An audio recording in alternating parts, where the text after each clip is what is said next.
Frid och shalom, älskade vänner. Välkomna till morgonsändningen 16/11/23. Det är en snurrig, tokig värld vi lever i. Bilden bakom mig ser vi ju ett bråk då.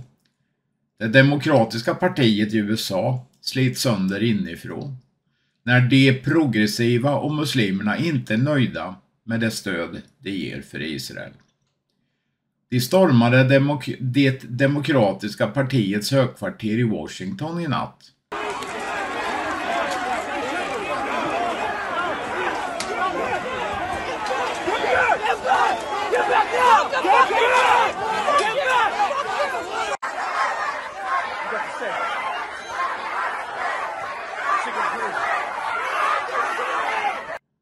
Ja, som vi förstod så kommer ju mer och mer bevis fram i Shifa-sjukhuset. Och ännu mer kommer väl att komma fram när man går igenom allt digitalt material här som man fick tag i. Det som har kommit fram nu är att den medicinska personalen på Shifa-sjukhuset i Gaza uppsåtligen fördröjde IDF i 3 dagar. Och samarbetade med Hamas under denna tid, och då försvann det mycket bevis. Inte undra på då att det utgick en massa falsk propaganda om sjuka och bebisar och allt det här ifrån det här sjukhuset för just att fördröja. Och världen köper ju gärna de här lögnerna då.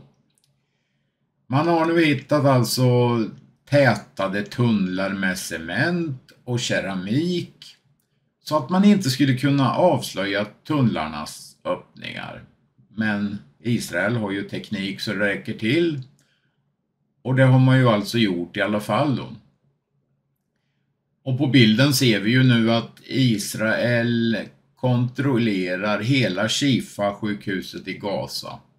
Ja, vad gör man egentligen i FN då? Vad är man mest upptagen med? Bakom mig här så ser ni en lång lista. Jag får inte med hälften ens på den här listan. Men sedan 2006 har Förenta Nationerna tagit 2006 resolutioner. Av dem har 297 stycken gällt det lilla landet Israel, som är ungefär som Småland i yta. Det tycker jag säger något. Att 40% av FNs tid i detta väldiga bygge, där hela världen samlas, handlar om Israel. Det säger ju lite om den andliga bilden på det här.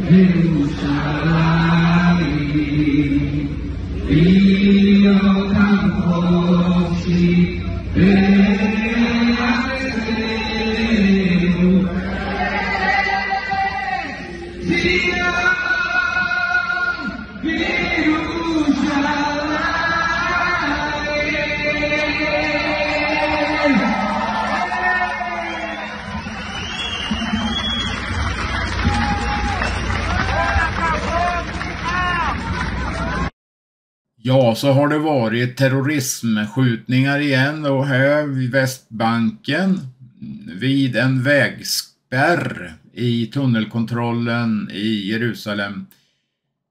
3 terrorister neutraliserades av säkerhetsstyrkorna. Som ett resultat av attacken skadades 7 personer med varierande grad av skador. De evakueras just nu för medicinsk behandling. Polis, gränspatrull och IDF-styrkor arbetar i området för att söka av platsen efter denna attack. Då har vi klippt ihop programmet här med End Time Ministry i slutet av vår sändning. Och håll till godo och Gud välsignar alla, så hörs vi under dagen. Sounds horrific, but wars have been used for decades to advance political agendas. I want you to listen to an excerpt from G. Edward Griffin's. I just had him on the program here a couple months ago. G. Edward Griffin, who wrote The Creature from Jekyll Isle, because most of you would know of the Bolshevik Revolution that took over from the Romanovs in Russia, and they instituted a central bank and an international banking system, and a lot of different things happened after the Bolshevik Revolution. Well, that didn't happen by accident. That was by grand design. And there were people here in the United States that were influential in that happening. But I want you to hear something very important that goes along with Bible prophecy. And when I talked to G. Edward Griffin, he said, you know, Dave, I'm not a theologian, not a big religious guy, but it's almost, when he wrote some of these books that exposing the Federal Reserve and the United Nations, it was almost as if he read the Bible and then wrote the book, because he was exposing the fulfillment of Bible prophecies in the end time. I want you to listen to an excerpt from the book. The Bolshevik Revolution was a coup d'etat in which a radical minority captured the Russian government from the moderate revolutionary majority. The Red Cross mission of New York financiers, through support, I said New York, by the way, in the United States, New York financiers, through support to the Bolsheviks, and in return received economic rewards. This is how our world's is working right now. Economic rewards in the form of rights to Russia's natural resources, plus contracts for construction and supplies. The continued participation in the economic development of Russia and Eastern Europe since that time indicates that this relationship has survived to the present day. These financiers, this is so important, listen to this. These financiers are not pro-communist. Their motivation is profit and power. That's the goal. They don't care if you call them a communist or a capitalist. They could care less. They're just in it for the power and the money. You can call them whatever they want, whatever you want. And then it says this: they are now working to bring both Russia and the United States, and I'm quoting here, into a world government which these globalists expect to control. Listen closely. War and threats of war are tools to prod the masses toward the acceptance of that goal, of moving everybody into a world governing body. Now, the Bible prophesies there's going to be a world government in the end time controlled by Satan and the Antichrist. And I've speculated for years that the First World War, which was the first trumpet, that crisis led to the first effort of world government, which was the League of Nations. But the League of Nations failed. The Congress of the United States didn't want to yield up so much of the United States sovereignty to that world governing body. So, guess what? They needed a bigger crisis. World War II comes along, and on the heels of that, they knew they had to have the United States involved in World War II, because without the United States, no world government. So guess what? We were dragging our heels during World War II, and then Pearl Harbor happened. Once Pearl Harbor happened, many people believe that was a pre-planned incident and that FDR knew that it was going to happen. Many people believe that, I say, and that the Pearl Harbor was the event that got the United, because FDR was a globalist. And he is the one that put the New World Order on our dollar bill in the all-seeing in the ribbon under the pyramid with the all-seeing eye. New World Order, Novus Ordo Seclorum. In 1935, 10 years before the United Nations Charter was signed in San Francisco at the end of World War II. But they still don't have the fully functioning world government that they want. Dictatorial powers to be able to dictate to the nations. Because after World War II, the victorious nations said, we want veto power. I think it was, who was it? Great Britain, Russia, China, the United States, and France. So currently today, the power does not lie in the General Assembly. The power lies in the UN Security Council and the veto power that they have. So the United Nations can't dictate like they want to. That's why Antonio Guterres is saying, Well, the United Nations doesn't have the teeth or the enforcement methods that they want. So, guess what the Bible says is coming, folks? World War I wasn't a big enough crisis. World War II wasn't a big enough crisis. And G. Edward Griffin, in his book, Creature from Jekyll Isle, says that these wars have been used for years to push us towards a world governing body. Well, now, guess what the Bible says is coming? World War III. Revelation 9, verse 13 through 21. On the heels of that, we will move into a fully functioning world governing body that the Antichrist will eventually usurp authority over, and he will run that world government all the way until the second coming of Jesus Christ. Now that's what's coming in the future. And World War III is going to happen. There's not 1/10 of 1% chance that it won't happen. And this is what's coming before very long. And the current events in the Middle East with Iran, the ring of fire around Israel, Hamas, Israel, everything that's going on, that could be the spark that sets off World War III. You say, Dave, here you go, trying to sensationalize and scare us all to death. No. I don't know if that's the event. I honestly do not know. I do know that the Bible says, loose the 4 angels bound in the great river Euphrates. And so the 4 nations that house that, Turkey, Syria, Iraq, and Iran. Iran, Turkey, Syria, and Iraq, all 4 nations are involved in this conflict going on as we speak. So, could this be the beginnings of it? At this point, folks, I can't tell you conclusively. But it certainly could be. And so it's something we certainly need to be watching, because it's time for it on God's prophetic time clock. It's time for it right now. So we certainly have to be looking at it and considering all the Bible prophecies that surround that event as well. Things that are supposed to happen before that, things that are supposed to happen immediately after that. As for Armageddon, what's going on here? You know, Zechariah 14, 1 through 3 says, Behold, the day of the Lord cometh, and the spoil shall be divided in the midst of thee. The day of the Lord is going to be at the time of the second coming of Jesus Christ, and when the Lord will pour His wrath out upon the armies that come down against Israel to battle. It's in Revelation chapter 16, the 7 vials of the wrath of God.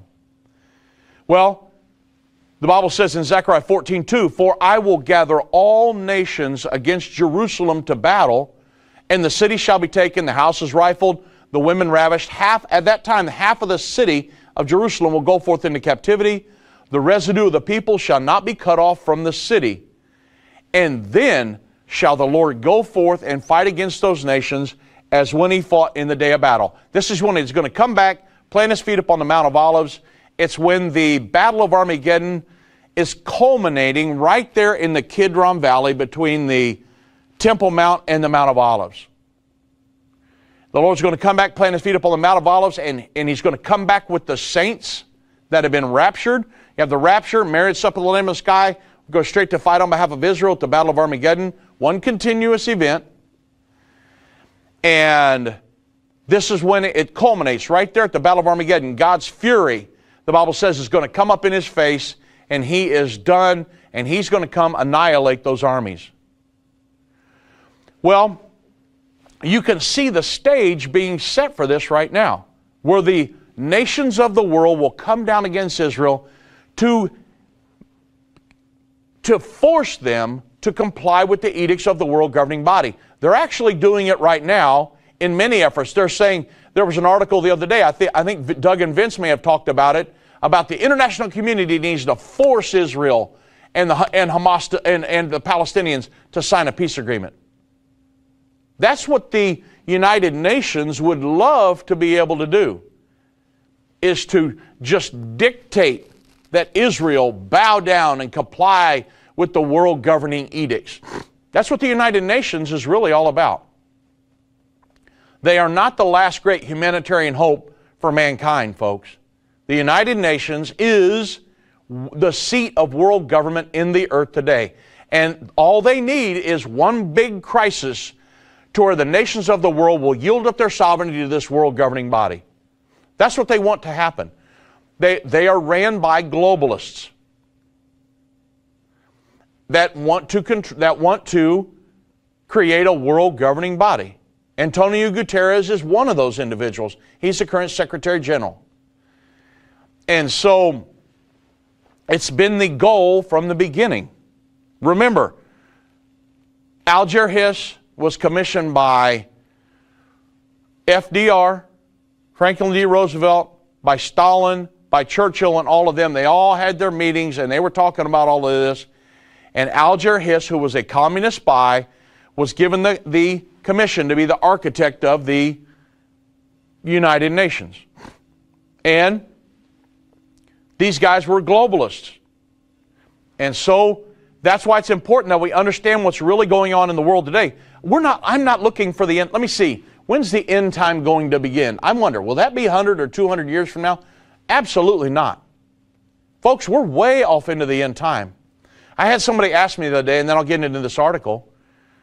I had somebody ask me the other night down at the conference in Thibodeau, Jesus said, no man knoweth the day or the hour. And I totally agree with that. Everybody says, how can you guys say that there's about, that when there's a peace agreement signed, there's 7 years left and everything? Well, 2,000 years ago, they couldn't know. God told Daniel, no, Daniel, close up and seal your book. It's for the time of the end. So even, I've had people say, well, what about my great-grandpa who was trying to figure out all these prophecies, but you guys are saying that he's wrong.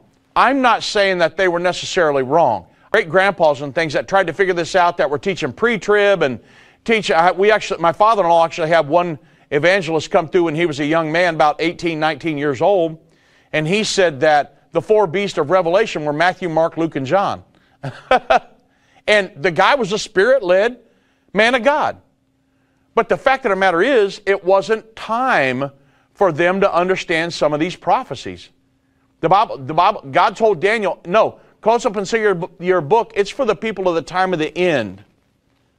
So there's no way the old evangelist Joe Duke, that my father-in-law heard say that, there's no way that he could know about the Chernobyl nuclear accident and some of these different prophecies that we understand now because they hadn't happened yet. Many of them.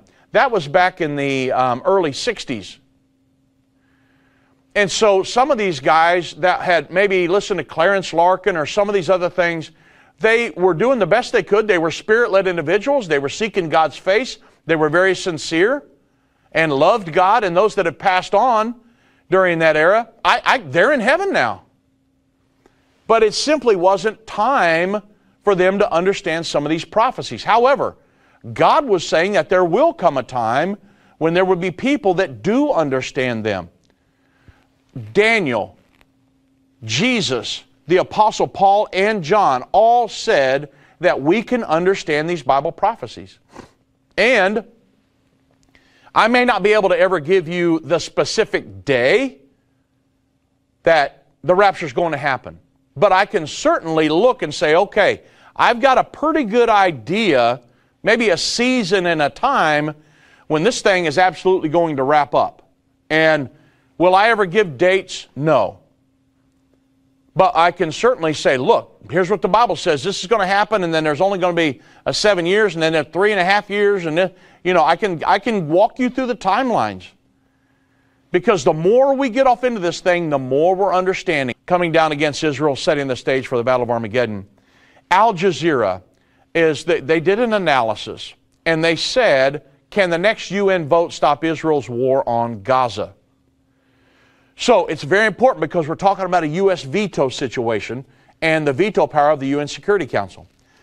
They say that this Al Jazeera article, I pulled a couple excerpts from it because it said that Malta has circulated a new draft resolution focusing on Gaza's children. What they're trying to do is they're trying to force Israel into compliance with the world governing edicts and to force them to do what the international community wants them to do. So they're looking for every angle they can get so that the United States will not veto a resolution on Israel.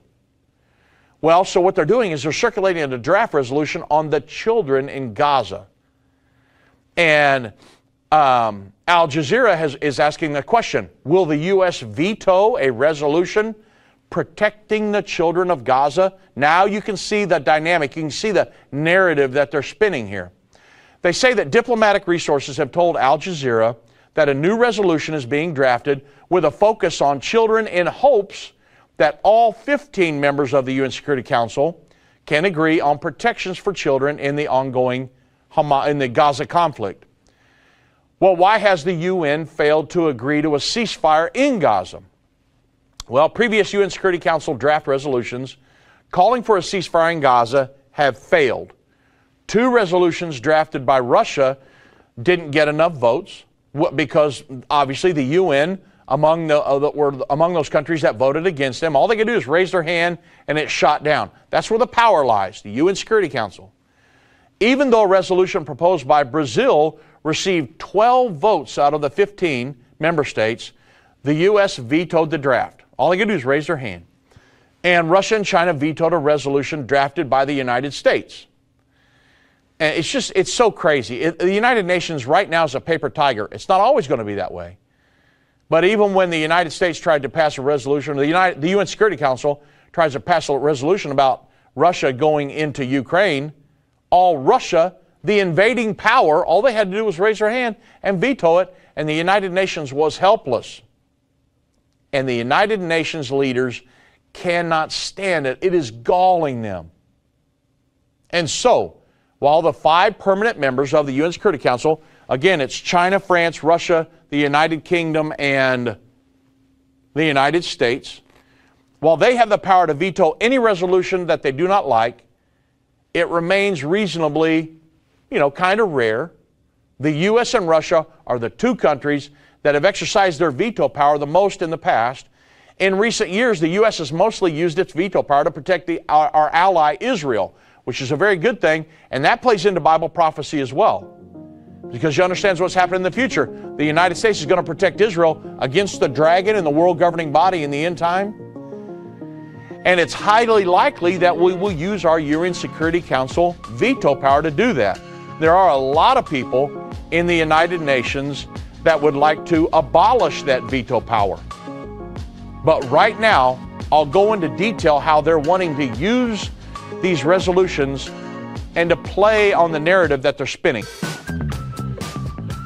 The question is, if let's say the United States, under the Biden administration, which you never know what he's going to do, because right now he just signed on to give Iran another $10 billion.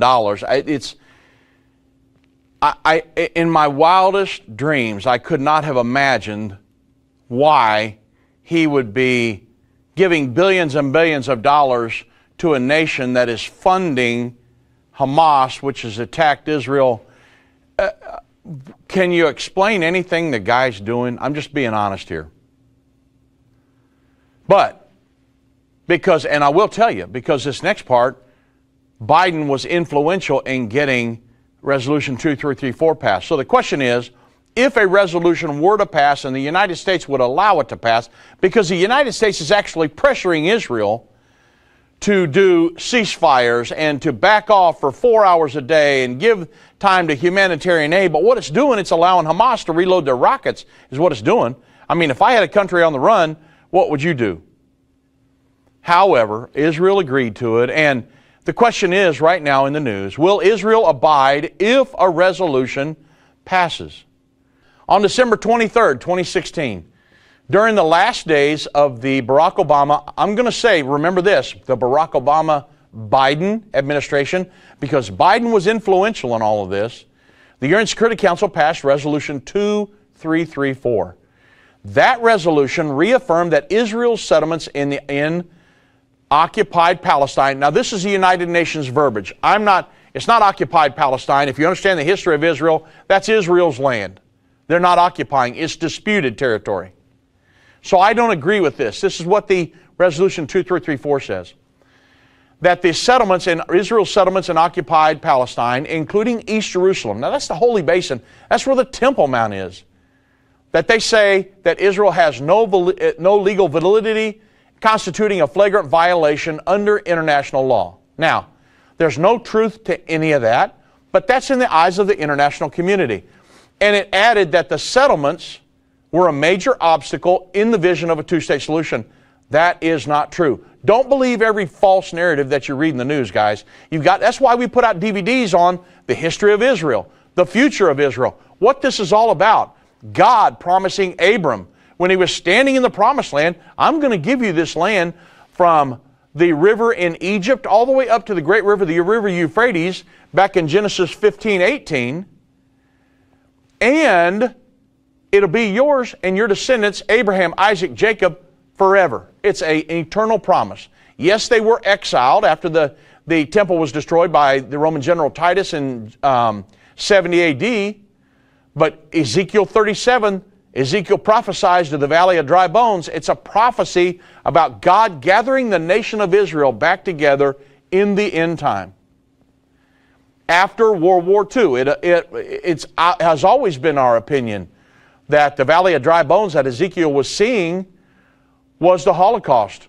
Have you ever been to a Holocaust museum? It's worse than horrific videos that you can watch of bulldozers bulldozing bodies into mass graves and things. And it appears that that's what Ezekiel was seeing, the valley of dry bones. But God said, Ezekiel, prophesy to these bones. They're going to come back together. And this is the whole house of Israel that I will bring back together and set them in their land. So, this law, this international law, says that they have no legal validity, the settlements do, and that they're constituting a flagrant violation of international law, in God's eyes, is nonsense. But, as a result of this, Resolution 2334, that was allowed to pass in the UN Security Council by Obama and the Biden administration. Obama was getting nations to make sure that they voted against it, and then all we did, the United States, was abstain, so we could say, well, everybody else voted against it, we just abstained. We didn't vote no. Yeah, you basically did, because you abstained. You're supposed to raise your hand and veto it, guys, but they didn't do it. Samantha Powers, Obama told her, don't raise your hand. And they allowed this to pass. So, because of that, there was considerable pressure from Israel and within the U.S. for the Obama administration to veto that, but in the end they abstained and the resolution passed with 14 votes, 1 abstention in the United States. Now, while the Council's resolution, which also called for immediate steps to prevent violence against civilians, I mean, think about that. It was binding international law. It was ignored by Israel. Well, what happens if a country defies the UN Security Council resolution? Now remember, I started all this by saying, setting the stage for the Battle of Armageddon. Well, the question is, what happens if a country defies a UN Security Council resolution that has passed? Well, if the resolution is broken, the next step is for the Council to take punitive action. And that'll be done in a follow-up resolution which addresses the breach and calls for action. The United Nations has taken action in the past by sanctioning these breaching countries. Under the UN Charter, the Council can go for even further and order the authorization of an international force, a coalition of nations, to come down against that nation that is resisted and that is not complied. A notable example of that would be in 91 when a U.S.-led military alliance was created to reverse the invasion of Kuwait by Iraqi leader Saddam Hussein. You remember that? This coalition of nations. George H.W. Bush said, it's not Saddam Hussein against the United States, it's Saddam Hussein against the world. And they were talking about the New World Order. That if a nation doesn't bow down to our edicts, we can form a coalition of nations and go down and enforce our will on that nation. Now, there are people that are foaming at the mouth and drooling, wanting to do that to Israel as we speak.